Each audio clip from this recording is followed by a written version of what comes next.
Hi sewies and aspiring sewies, welcome back to my YouTube channel. My name is Doyen and here is the continuation on our hoodie corset tutorial. If you've not seen the pattern drafting tutorial, then you may want to check the comment section for the link to the tutorial video. So let's just get right into it. The first step is to make a fold on the length of my fabric. This is estimated to be enough for the bodice of my corset top.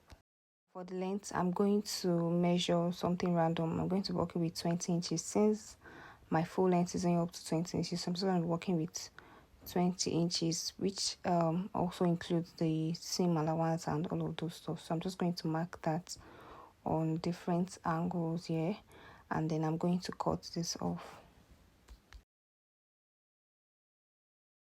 So in the previous video, I told you that you'll be needing a soft stay, or you could use stay, the one that has the cloth texture. You could use that as well. So I said it is also optional. You could decide to work without it. It is actually optional, but I personally just feel like this gives your fabric a more firm texture. So I'm just going to be placing this, and I'll be working with the exact measurement on my fabric. So I'm just going to place my fabric on it and cut out the same measurement for it. So the next thing you want to do here is to spread out your fabric and position on the wrong face. So this particular fabric is going to be enough for both the main corset and the inner of the corset. So I'm going to position the stay on it. The shiny face of the stay is going to be placed on the wrong face of my fabric. So this is how I'm going to position it and spread it across the fabric.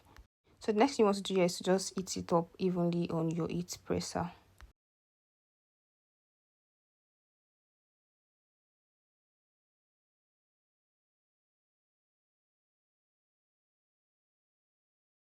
So after adding my interface, this is what we have. This is how it is looking like. So the fabric is more steady and it is less stretchy.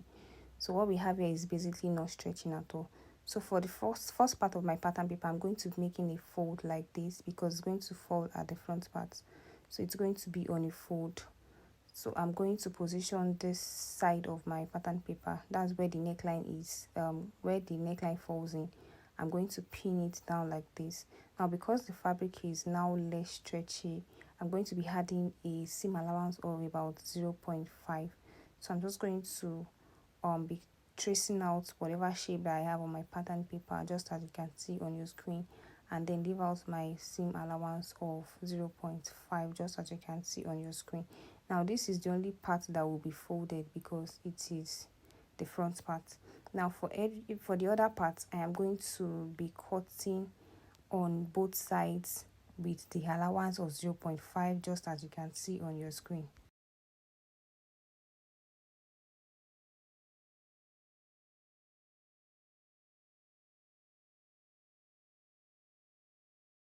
Now for this other third part, which is towards the armhole area, it is going to be in another color.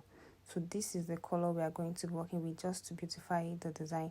So this particular fabric has not the interface has not been added, so I'm just going to cut out and add my interface before sewing. Just know that you could add your interface before cutting and you could add your interface after cutting. So I'm basically going to be cutting on both sides. There is no fold here, and I'm going to be leaving out my seam allowance on both sides, just as you can see on your screen. So after that, I went ahead to cut out my interface for this part of my fabric.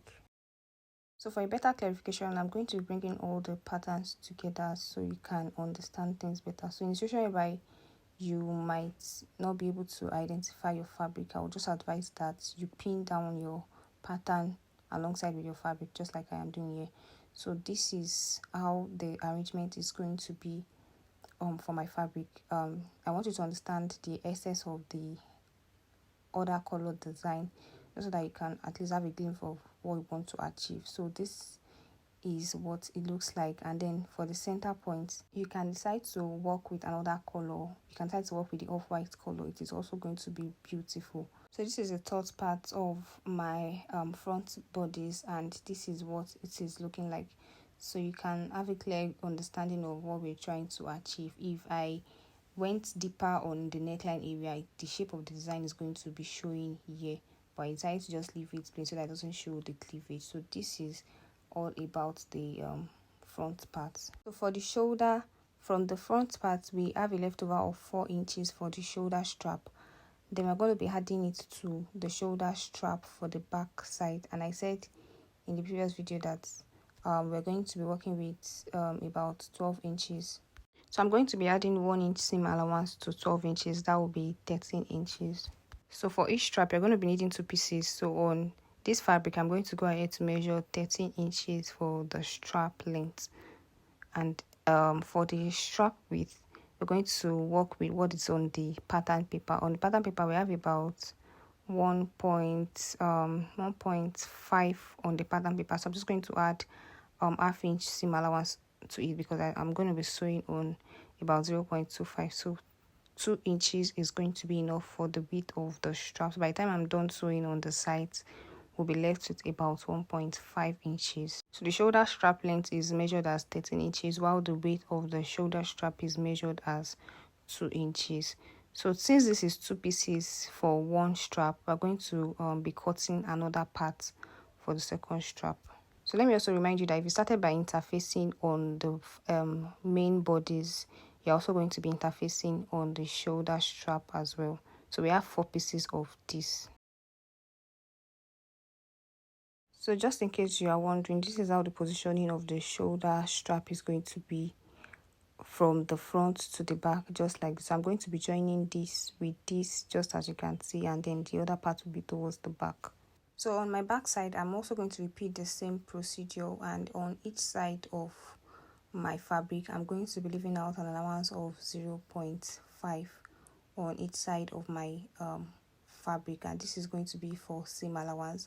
So after this, the next thing we're going to do is to also repeat this same thing on the inner lining of our fabric, and then we are done cutting out everything that has to do with this hoodie corset. So if you enjoyed watching this video till this point, please kindly give this video a like and also leave a comment in the comment section, and do not forget to subscribe to my YouTube channel. I'll see you again in the next video. Bye.